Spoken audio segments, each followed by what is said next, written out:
Hey guys, this is a guide to distance software, and today I'm going to show you how to load your data and check the data is working in program distance. So the first thing that we want to do is just have a look at our data and check we're happy with it. In this instance we're using Mountain Hares survey data, and we've got it saved as a text file. You can see it's just its basic data. So where the surveys were done, the area is square kilometers, the transect names and lengths, and then the angles and distances and the cluster sizes, it's all there. So that's the data that program distance wants. So let's shut that down. And now we're going to go to program distance itself. So let's launch that. And we're going to start a new project. And we'll call it Winter 2018, which is when the surveys were done. So we create, and it starts on the project setup wizard. So it just wants to know a bit of information about what survey has been done. It's a survey that's been completed. So we click next. There's an introductory screen that we'll skip over. And then it says, tell me about the survey. Well, it was a line transect survey. There was one observer, and we measured radial distance and angles. We also had clusters of objects as well as singles, so we'll click clusters. So we've clicked clusters, we've clicked radial distance, the other two are the same. We go next.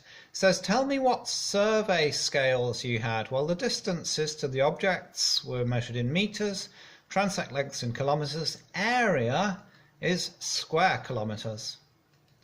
And then we click next. It asks for multipliers, which we don't have for this particular survey. Next. And now it says the project is set up, it's finished setting it up, so let's import some data. So we click proceed to data import wizard and click finish. So now you see at the very top it says I've got a project on the go called Winter 2018. Says give me some data. So we're on import data wizard. Next, let's find where that txt file is that we were looking at, which was very exciting. Mountain Hares 2018. Click on that. The lowest data layer is correct, an observation. The highest data layer is a region, so that's all fine. And we go next. And then it's starting to find that txt file. So it's looking for it, and here it is. So we recognize this data from the txt file. We want it to make sure that it doesn't take the first row, because that's column headings. Okay, so we click do not import first row.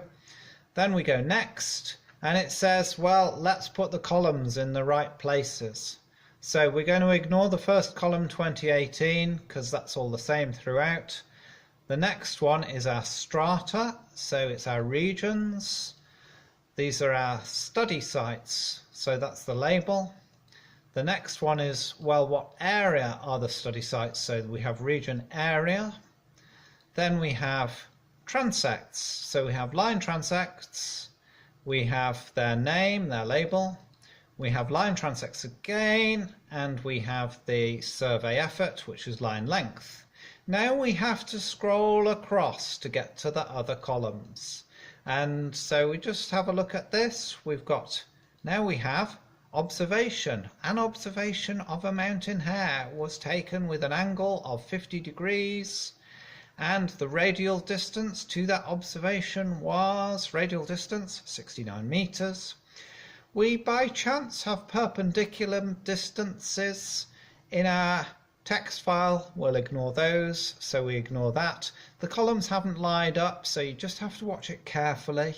And then the last column is observation, and it is our cluster size. So how many hares did we see? We click next, and it's all ready. And this is the exciting moment. We click finish, and look, the data is loading. This is the most exciting part of it. So here comes the data. It's going to show us any minute. a little corner of the data.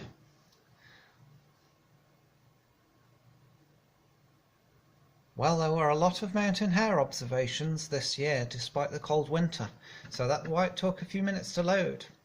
So now we are in the sort of data viewing browser, so our study area and region. Let's look at our regions. We've got Bleaklow, Home Moss and Marjorie Hill, each 25 square kilometres. We have the line transects and how long the transect lengths were. And then we have our observations. So the number of mountain hares seen, at what distance and what angle. All our data is there. It's all ready to work. So we just want to check one other thing. We've seen here that our region is set up correctly with 25 square kilometres. We've seen here that our line transect efforts are correct. We want to check that program distance is going to add up and multiply with the very basic numbers of our survey. So we go to analysis. We're going to use the straightforward standard analysis that's set up. We won't tinker with it because all we want to see is that it's multiplying the basic numbers correctly. So it's just run the analysis. We click on the orange ball here. And this will go to the analysis window, which shows you all the details. And we just want to look at a couple of pages. The first, we go on to results. And just the very next page, we want to check it's got our basic survey data in. It's got effort to 184 kilometres, correct. It's got 39 transects and 596 observations. I'm happy. Those numbers look correct. Then the very last thing we want to do is look at the density and abundance calculations, because I just want to know here, this has got a density estimate of 16 hares per square kilometre, which we may change with later analyses and model selection. However, what I want to know is that it's multiplying that by our survey area correctly to get to an abundance number. And we know our survey area was 75 square kilometres split between Marjorie Hill and Home Moss and Bleaklow. 75 times 15.9 is 1195. So I know it's got my survey area in there correctly. It's adding everything up fine. It's performing wonderfully. So there, it's got 75 square kilometres working. So that's the summary. And that's the very, very basics of how we load distance data. Thank you very much for watching. Please email with comments or put a like button on YouTube. Much appreciated. See you soon.